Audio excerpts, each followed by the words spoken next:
We're live. Welcome to Coffee with Markus and Mark, the #1 stock market show on Spotify and one of the most popular market updates on YouTube. So, in this show, we are going to talk to you about what's happening in the markets and how we are trading it. And today is Friday, May 19th. Stocks are moving higher on news that a potential US debt ceiling deal could be just around the corner. And both the S&P 500 and Nasdaq are set to report their biggest weekly gain since March. But then, right now, Powell is speaking. So what's happening there? Will he tank the market?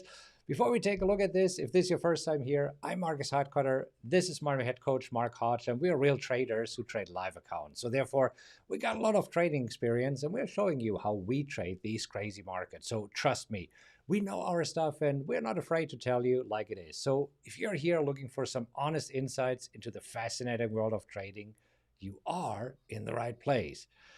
Now, Mark, looking at the charts, it seems that I need to draw lines more frequently. Usually, you are the master of resistance lines, support lines, but here seems that I nailed it because ever since I draw the line and say, we got to break out one direction or the other, we sure did. Yeah, just a nice tight, higher lows and lower highs. At some point, you're going to make a move, and I think it's nice that it was to the upside. We've had 3 consecutive days of moving higher, and like you said, Marcus, we're looking to end the week positive with the best week since March. But also S&P and the Nasdaq trading at highs of the year. They are? I didn't check that. Oh my gosh. Okay, let's go to a weekly chart, and we are. Oh, wow. Sure enough. What do you know? Well, all of this can change in just a moment because right now, Powell is speaking live on monetary policy. He started at the same time we started this show. And let's take a look if there's anything just yet that's spooking the markets. You see that the markets are kind of nervous and wondering what Powell will say. And so far, it doesn't seem that he said a whole lot that's surprising the markets. Yeah, and this is where I actually didn't look at the details for this speech, but just in general, what typically happens is there's a prepared speech that the press gets ahead of time, and he goes through that, right? And then there could be some Q&A or maybe some additional comments beyond what was prepared. So you're right. It does look like right now the markets are kind of waiting. And with the prepared statement, if there was one, again, I didn't look into it, but that's just typically what happens when Powell is speaking. The markets didn't seem to react too much to that. So we'll see. We have a narrow range for the session, 7, 8 points, Yeah, and super markets narrow. still want to go higher. Yeah, we'll see. And we talked about the Fed Watch tool here over the last few days. This has changed a lot, where right now there's a probability of 36, almost 37%, that the Fed might have another rate hike in the books here for the next meeting, which is right around the corner. 26 days, it's not that long. I mean, that's less than 4 weeks away. And I think this is where the Dallas Fed president, what was her name, Lorie Logan, already said, well, I don't think that we are done yet. So she was not in favor of pausing. And I think that this morning, Powell might shed some more light on this. And it does get interesting because we are in a situation where inflation is coming down. We're also in a situation where the Fed has had one of their most aggressive rate hike campaigns ever. And we're in a situation where jobs are still essentially strong, right? So, I mean, that I think jobs is the wild card because they are in a position to raise rates even more to try and bring down inflation quicker. But then the question is, do they really want to do that with the economy still kind of plugging along and doing okay? I mean, that was always the concern, how it would impact the economy. Right. So we will see. I mean, this will be interesting. And maybe during the show, we'll already see how the markets are reacting. I mean, other than this, not a whole lot going on. If you're looking at the economic calendar for today, we had a few other Fed members speaking, but again, the highlight of the day is definitely Powell, and no other economic reports on the board here. So we'll Sure. see. But we did have a few earnings that came out. And I actually want to bring it up here on Powerex Optimizer. Foot Locker. I mean, Foot Look at Locker, that. massive, massive drop today. So down 25% right now. Yeah, nasty move lower after an earnings miss. So Foot Locker investors not too happy there. They reported lower than expected earnings per share, also lower than expected revenue. Yeah. So sometimes we look at these drops and we think that they might be exaggerated. And we do quite a few earnings plays where we sell puts at this level. So what do you think about this one? Would this be a good earnings play for you? You know, Marcus, this one's a little nasty because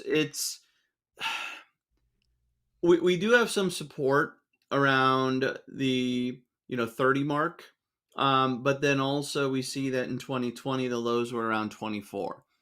So this would be one to consider in my book, but a very aggressive play. Because look at all of that white space between where we finished yesterday and where we're at now, right? A 25% drop is huge. And what's another 10%, right? Yeah. I mean, but I do like that it's trading around support and that 30 level. But look out below if it breaks through 30.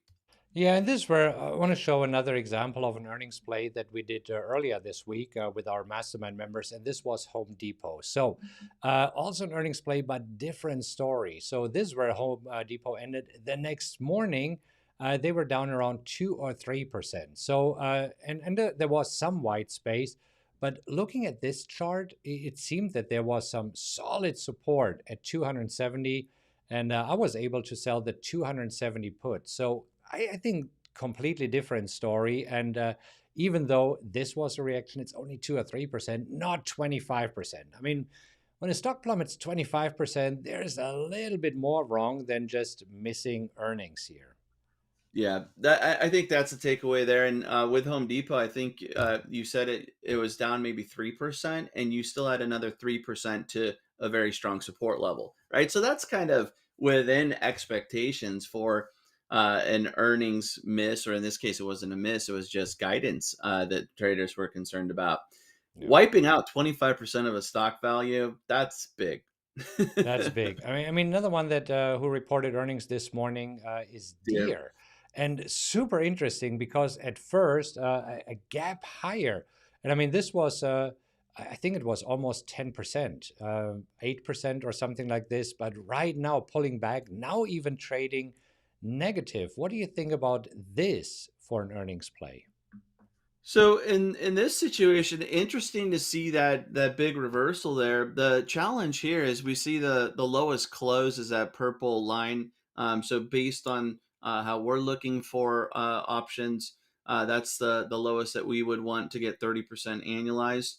But I don't see that we're really at a strong support level, right? Yeah. And this is where I want support for two reasons. One, if the market's likely to, if it falls, to hold up there, right? But also if we break through support and it's a good stock, the market's likely to rebound back to that level. Here, I mean, take your pick. Is 340 support, is 300 support, 320 is minor, but not 357.50.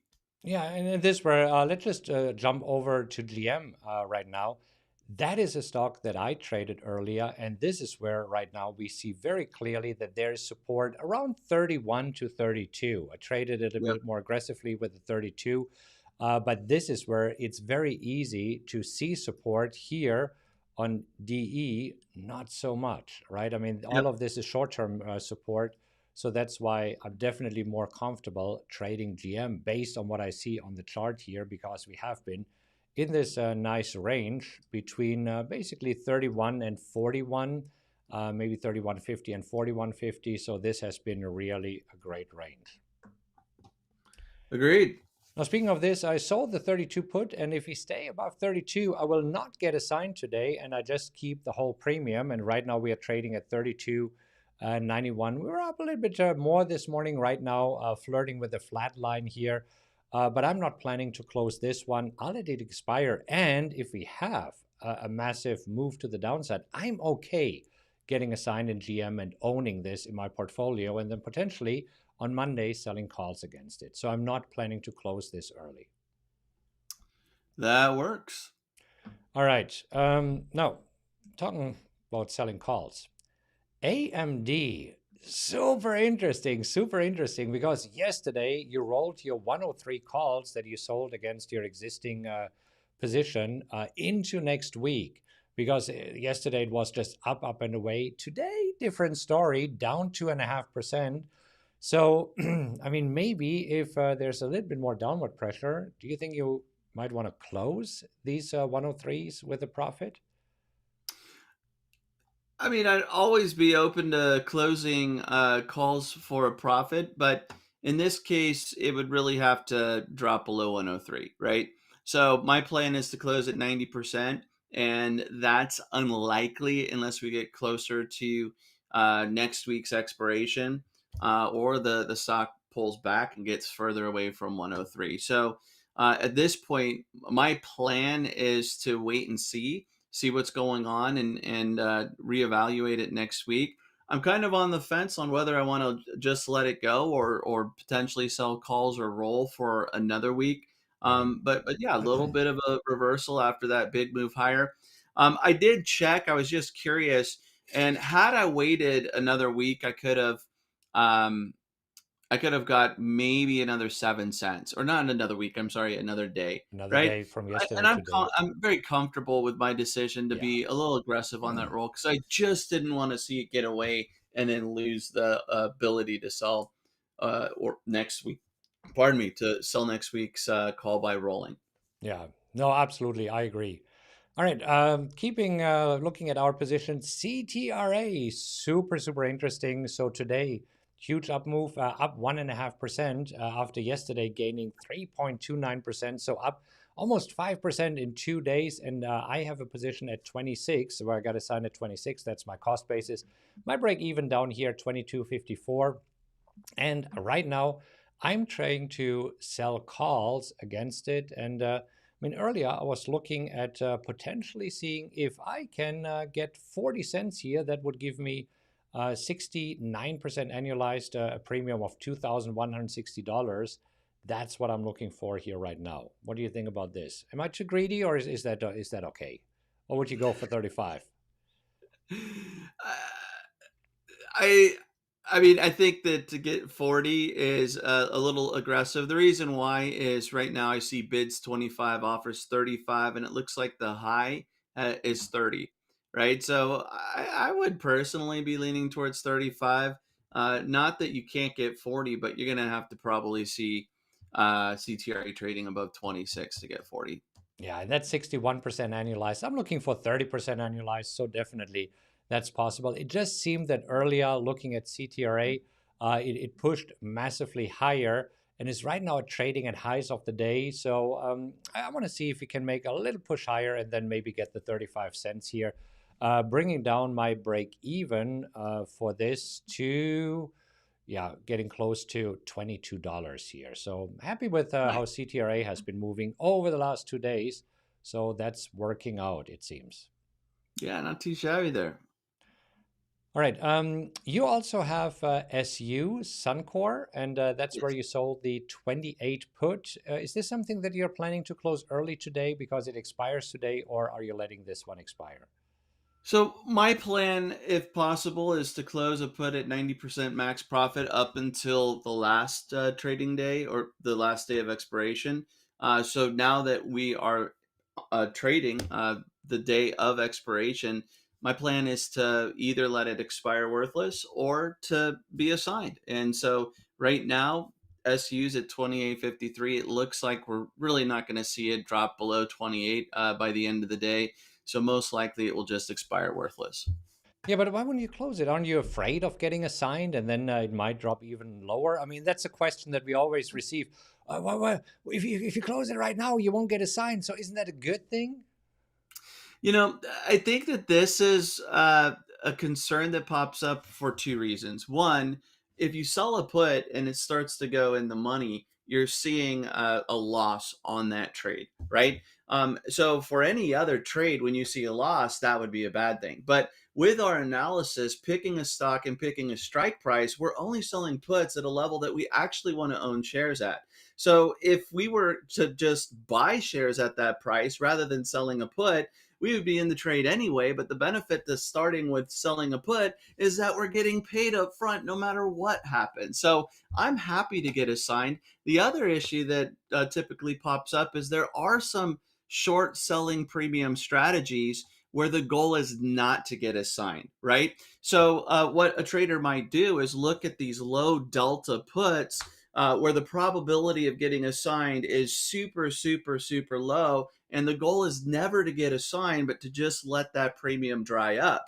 That's not what we're doing with the wheel strategy, right? Otherwise, it would just be um, tire the tire strategy. I don't know. Yeah, But right. with the wheel, that I mean the tire shred, that doesn't even make sense. But the idea is you start with one step, get assigned, go to the next step, sell calls, collect premium, and then complete the wheel by getting called away and starting the process over again.